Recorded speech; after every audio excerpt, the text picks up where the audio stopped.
Florian Weigmann. He is the CEO of AXOOM. Welcome, Florian. Thank you so much.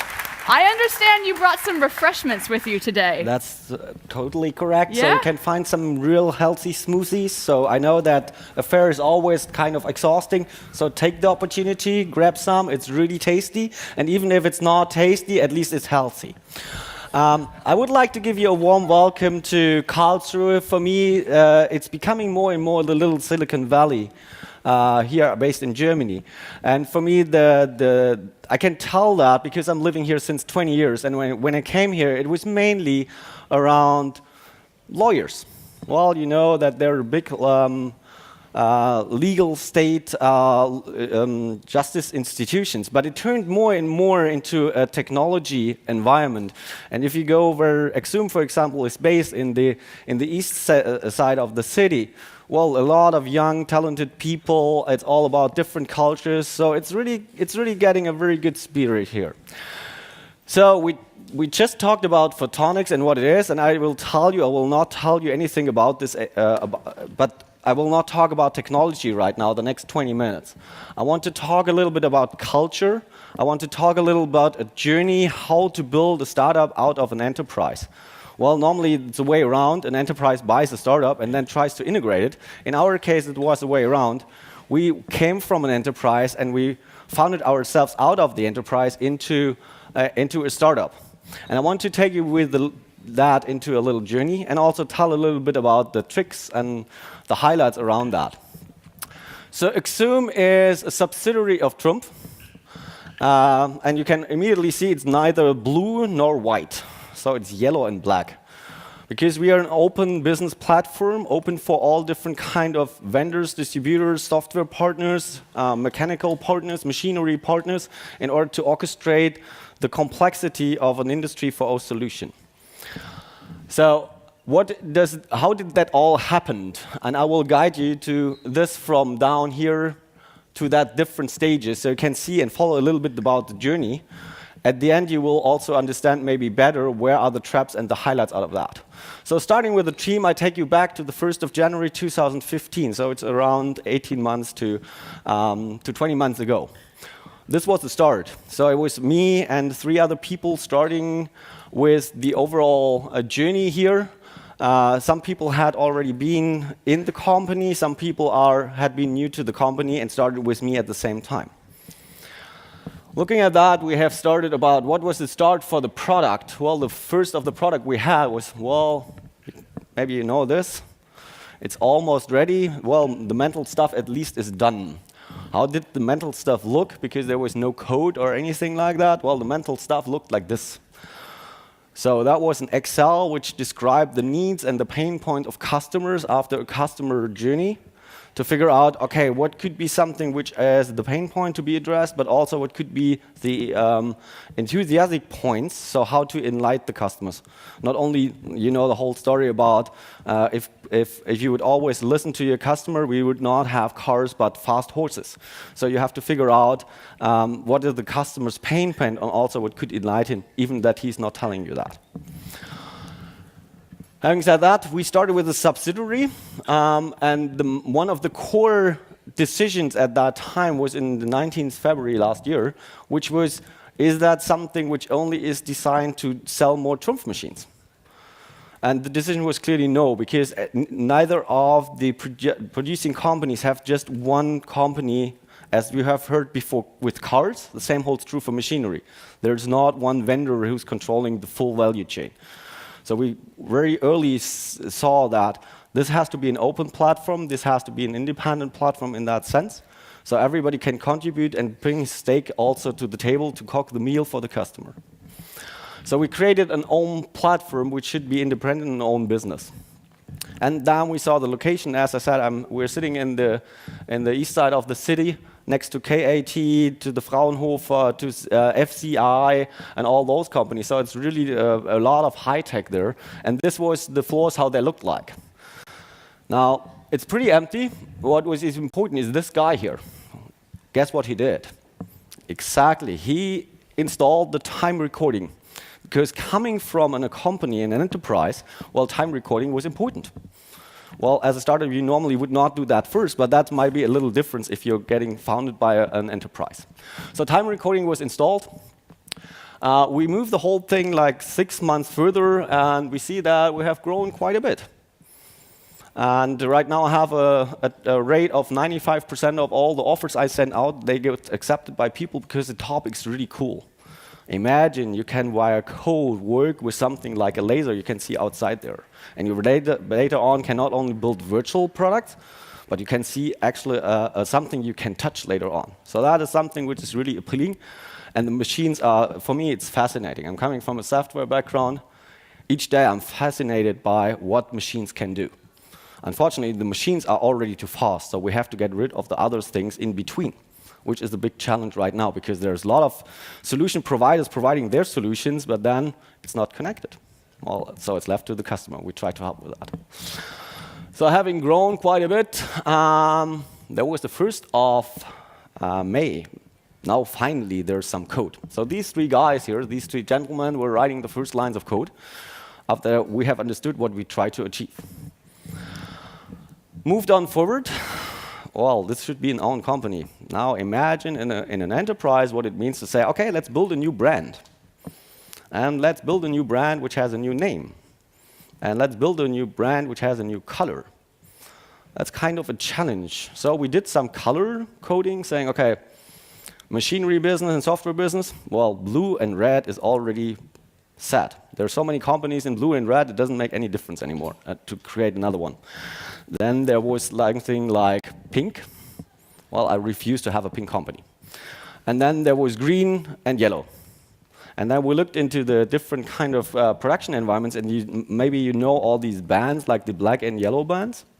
That fitted pretty perfect. So that's what we decided to.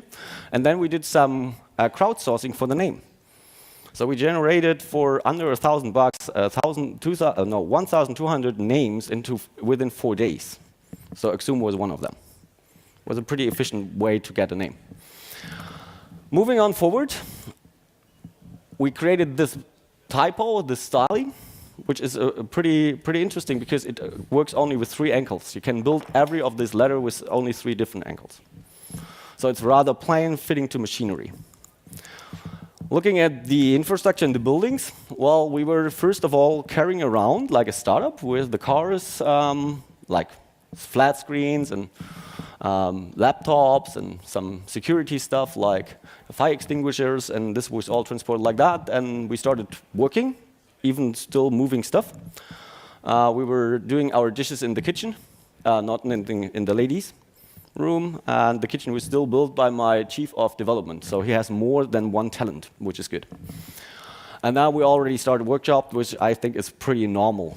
But you can see you need some practical people which can help also building up stuff and not only do one thing. Then we move it like another 6 months, and the team was growing again. So we were targeting into our head count, and we were pretty good in plan. It all has all different kind of cultures. So we have people from India, we have people from Ukraine, Russia, but also from the States. So it's very, very broadly mixed. And they go from machinery knowledge, machinery engineering, up to data scientists, because you need all those kind of different disciplines. Then we moved and said, okay, now we do something really, really, really awkward. Because then we moved to a fair in November. And what you don't do normally is, as a machinery builder, using something called a minimal viable product. Normally the machine is all tested, it has done all the stage gates, it went to the test customers, it was approved, all the security stuff was done, and then it's allowed to go to a fair. Well, in software business it's kind of different, because you're working in sprints, in quick cycles, and you instantly try to figure out, does that hit the market, what you're doing? So you build MVPs and you check it with your customers in order to adapt really quickly before you're building something for 2 years. Say, ta-da, here I am, here's a great product, and everybody tells you, and who does need this one, right? So we try to not build code which does not make any sense or does not make any difference. So we went to the fair and said, okay, maybe somebody could use this. So we had a little kind of booth there, a couple of people there. We built a little shop floor where you could see your little machines running or being in failure or whatever. And somehow we won the innovation prize, and we were acknowledged in the US as one of these guys who were a year ahead of the IIoT, so Industrial Internet of Things. Our main target was to make Industry 4.0 tangible, because I have been in the cloud 10 years ago, and it's the same feeling. Everybody talks about it, nobody knows what it is. So we tried to make it a practical use case. Apparently, a lot of people had a lot of interest in this.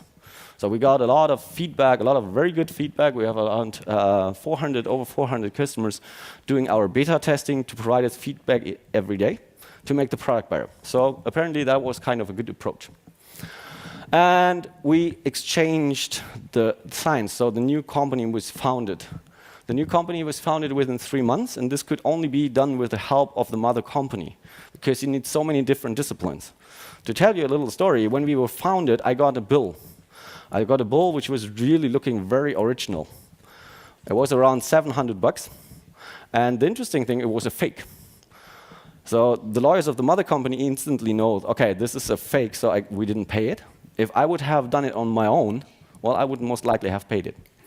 So this is also the advantage to come out of a bigger company, because there are some traps you might fall in as a startup you don't know, and you pay that as a learning curve. This helps also with having a strong partner in the background. And then we got fully productive.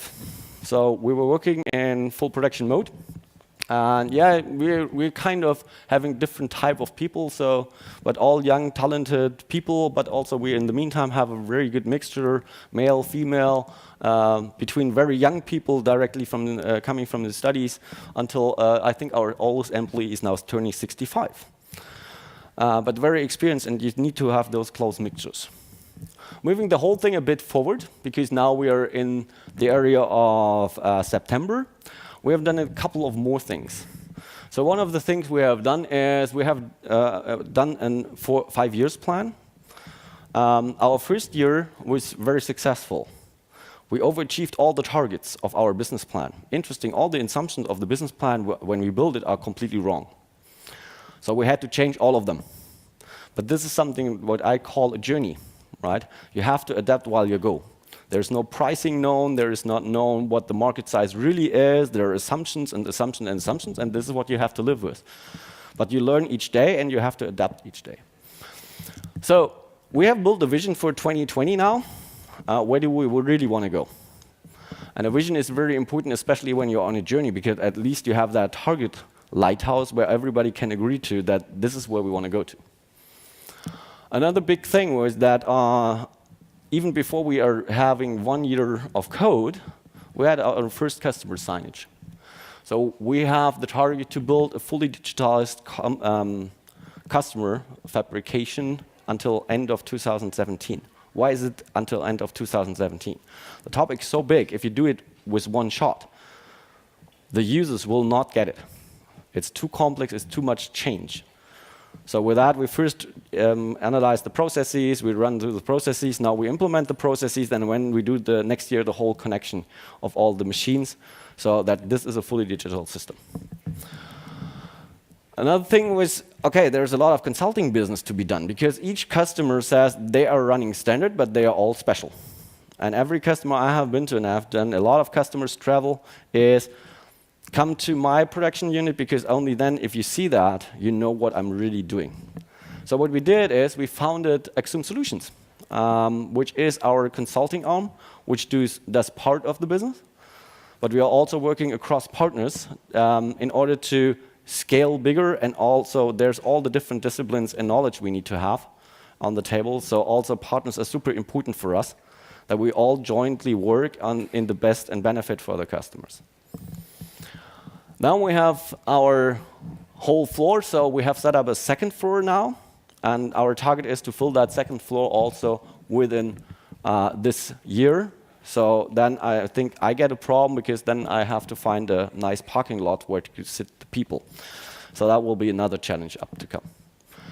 So having said that, what had been the challenges and the highlights we have experienced over the last 20 months? Well, from a challenging side of the house, bridging the languages is one of the things. You can imagine that very simple.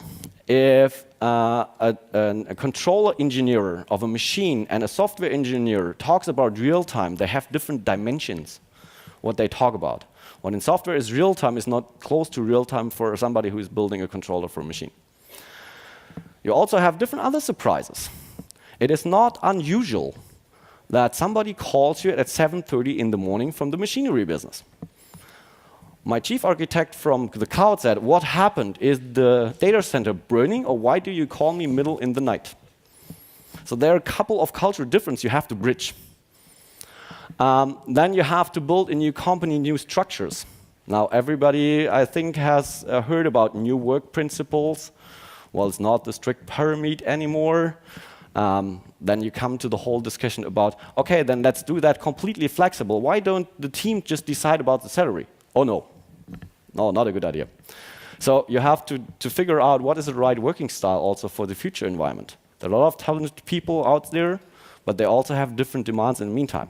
We have produced 4 babies in the first year and 5 this year. So Elternzeit is a big topic, also for a startup. So building the right structure and building the right culture. Well, when you build up a startup, you have most likely the unique opportunity, at least I had that, is building a culture. Normally you find a culture when you come into a company. So what culture do you want to pick? So we decided on 3 different principles. It's openness and trust. So everybody who's touching something gets it. Second thing is make mistakes. There's so much energy burned in companies I have been to for proving that it was not my mistake, which for me, from a lean perspective, is waste. There's no any kind of beneficial move forward that I was not the one who made the mistake. And for me, going to a new journey where nobody knows how that works, if you don't do mistakes, maybe you might do nothing. So it's good to make mistakes, maybe not twice the same one, but anyway. And the third one is there's a lot of pressure, there's a lot of dynamics, so have fun. You have to have, from time to time, you have to have a laugh. So that's how you collaborate. It's also about people working long times together. So if they don't have fun with each other, that might be a difficulty and get some tension into your team. You don't want to have that. Finding the best path for the products. We are constantly iterating. We are running in 5 streams, and we're constantly iterating what is the one which is most urgent to be done. And I always try to avoid that the developer sits there, has 5 priority ones, and then he's the one who decides which one he likes most. So we are having a rotating system. For people, so the co-ownership is not getting too deep. And we run in 2-week sprints, so we can iterate on those. So adaptation, I'm trained in Scrum, and I also invite you and encourage you to go to the Scrum training here. It's really cool, build culture in a Lego form. It's a cool thing. For me, also, it's very important that management understands the principle of Scrum if they want to do Scrum or Agile. Management has to apply to the rules as well. And sometimes that's one of the challenges. Existing processes, yeah, that's sometimes a surprise. So I got a call from my chief development architect saying, why do I get additional money because I worked after 7 p.m.? Well, in production unit, you get extra salary for that. The guy just showed up at 12. So there's no reason for that. So you had to adapt some of those processes, which you need to learn then. And explaining business models. For an investment-driven organization, it's very awkward that there is something like a subscription model, and you cannot actually buy this stuff. You can use it, but you cannot buy it. It has different dynamics also on an economic scale, and you have to explain that also to the mother company and to the other partners how to do this. Also, partners have difficulties sometimes to understand how that model works. What are the advantages of this? Well, financial and social security. I'm one of the few people having a startup and have not to worry about if there's money there tomorrow. For sure, I have to deliver as everybody else's startups, but it's not that we're close to, okay, I have to find another investor, otherwise we're bankrupt. This is also very attractive for new talents. Next to the topic, it's some pieces of security I can be in. It's a very flexible concept, and Trumpf is having very, very innovative models of time management. Opportunity to build an own company, so that's the other side. You can also design and create, which is a very good thing. and the help of basic functions, legal. Don't know all of the legal stuff. HR, there are a lot of rules applied to it. There's a lot of help on this. Being very close to the machinery industry, that's one of the reasons why being in Karlsruhe, right? It's next to the German Mittelstand, and there's a lot of high-tech here, so the advantage is there. And gaining knowledge of the industry quickly, and I think I'm running over time now, so I think Florian. everything was said. Thank you. If any questions, come on later. Thank you very much, Florian, for sharing your insights on beginning a lean startup inside of an enterprise. We really appreciate it. I know all of our startups have a lot they can learn from you. You can find Florian on the sidelines at our networking events. He'll be around. He has a name badge on. You've seen his face. Now you know his name. Thank you for being with us today. Thanks. Bye.